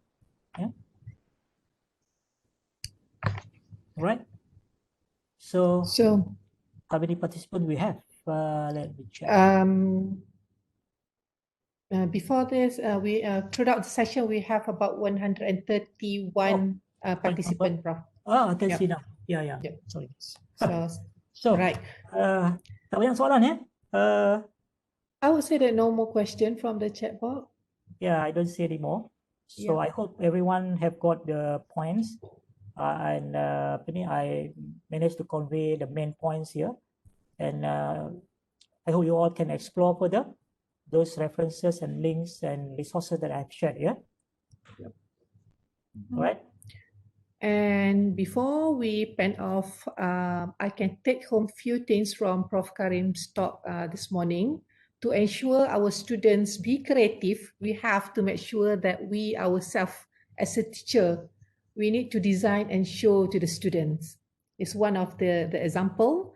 And also, I come across your posting on AYA from Richard Feynman. Students don't need a perfect teacher. Students need a happy teacher who's gonna make them excited to come to school and grow a love for teaching. Yeah. Right. This is very interesting quotes that you just posted on AYA, Aspiring Young Academic, which is on AFB. The group is on AFB. So if there is no more question, we have come to the end of today's session, Prof. On behalf of the organizing committee and organizer, Center of Development, Talent and Innovation, UMT. So thank you so much for attending to everyone, and hope to see you all again in the next sharing session. And with that, so to Prof. Karim, thank you for being able to stay with us from 10 o'clock until nearly 11 past 12 now. So to everyone, thank you so much again, and thank you, Prof. Karim, again. Hope to see Thank you. you again in next coming session, inshallah. Okay. Inshallah. Thank you, everyone. Thank you, Dr. Maima. Thank Thank you, you. Yanti. Yeah. So see you all in maybe another event, another program. Yeah. So Thank stay safe and stay productive.